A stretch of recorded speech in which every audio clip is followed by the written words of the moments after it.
Hey everybody, it's Monkey Farm, and today we're going to do some mob sorter testing.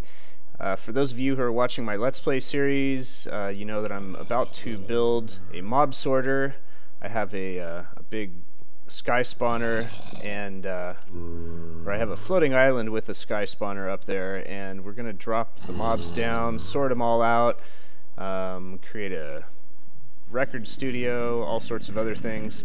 Anyway, so I'm going to go over some of the basics. We're going to try to figure out a plan for the mob sorter that I'm going to build. I've been watching a bunch of videos from other people that have been working on it too, and you know, getting some good ideas. I don't know if there's one perfect solution, but you know, we'll check out all the little options that we have and come up with some kind of solution. So just some basics for those of you who don't know. So zombies will chase after villagers. The problem is you want the zombies to fall off the edge of something, right? So let's put a little ledge here, and let's put a villager out here and see what happens. The zombies think there is a block here, and well, so does the villager. But so anyway, that's one way you can get the zombies to walk off a ledge or walk somewhere where you can trap them. For skeletons, obviously they get in fights with with snowmen or snow golems. Snow golems also go after zombies too, so just so you know. Let's put a zombie down here. So success there, buddy. The snow golem won that fight. And then creepers obviously are afraid of ocelots, but you know, keep in mind once again, the ocelot, there's nowhere for the creeper to go. So I need to build a ledge here for the creeper to go off, and then eventually, yep, the creeper recognized that the ocelot was there, and he's like, I'm out of here. And he walked right off the edge because he thinks there's a block there, and so does the ocelot. Alright, so I've got a little water path here, which is probably what we'll be using to push the mobs around.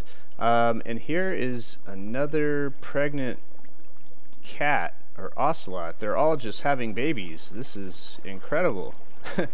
So anyway, this is actually a design or a little feature you may have seen from Sealy Productions. I've liked a couple of his mob sorter videos. In one of them he used this type of design. So as you can see, if I throw a skeleton in here, nothing will happen. Same with the zombie. The water will just push them down, you know, through the path. Obviously, I'd have to not be in survival mode and nearby, because if they can pathfind to me, you know, like the zombies and skeletons will probably come out the side. But when it comes to creepers, drop one of those in here, and nothing happens. So let's try breaking this. Okay, now let's finally try a creeper in here and see what will work. I broke some of these blocks because you need some open space. The creeper actually has to see the ocelots, or they won't be afraid. So let's see what happens again. So he's fighting the water current. He's probably trying to stay away from the ocelots, and he sees this as his only path out. Now, it might be easier maybe if we do a half slab here, but that might increase the chances of the other mobs getting out. Like maybe a skeleton will just hop off the side. I don't know. I haven't done much testing yet, so that's what we're here for. And let's see what happens with this creeper here. Let's see. Let's put this here. Alright. So yeah, this is not a foolproof way to keep the creepers out. Let's put that there and see if that makes any difference.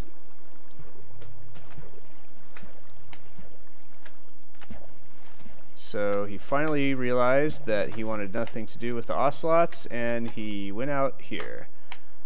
So there we go. There's a couple different ideas. Alright, so now let's try some zombies with a villager.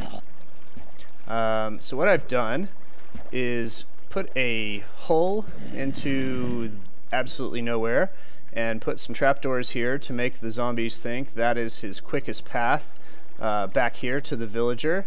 And just to test, I'm going to block this off, so the villager's completely blocked off now. And I want to test and see if the zombie still believes there's a path to the villager, or if he's just going to try to fight the water. Yeah, well, it's hard to tell. Looks like he acted the same. But just to be safe, I would probably leave an opening so the zombie can, you know, think there's a chance to get the villager. Alright, so we have that. We have the ocelots to scare the creeper off. We have a villager to make the zombies fall off the edge. Now for skeletons, what you can do is, if you get rid of the creepers and the zombies, just have the skeletons go off the edge of the water here, and you won't have to worry about luring them in any way. Now, you can use spiders and snow golems.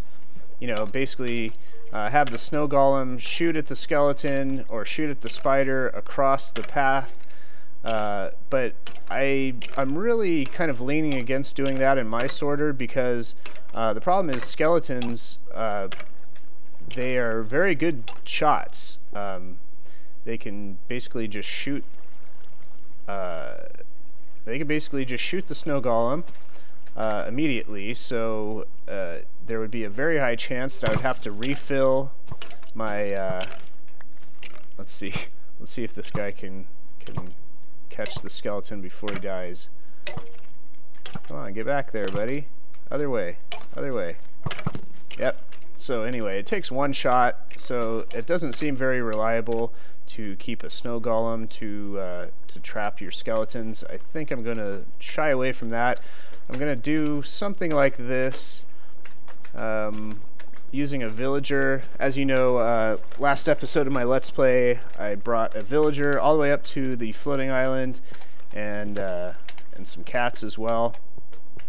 There's some simple ways you can do this. I think it will be a little tricky once we actually get down to building it, just to make sure everything works right. So I'm not really expecting to get 100% effectiveness, because there's always a chance that a mob will get pushed off into the wrong section. For example, if I had too many mobs coming down here, it's very possible that one of the creepers, let's say,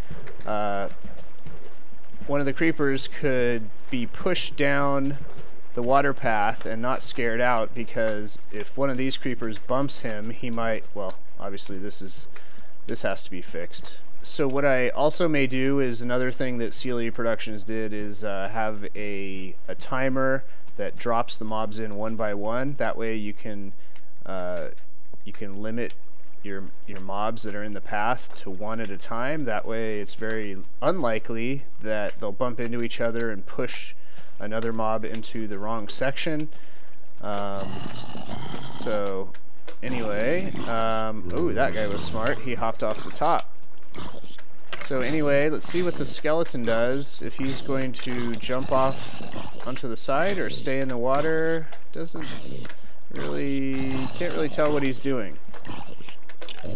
So the slime just pushed him off. So anyway, that's an example of what can happen. So that's it for now. I'm going to be working on the sky spawner, getting things ready for the sorter, and we'll figure out the final design probably in the next episode or two.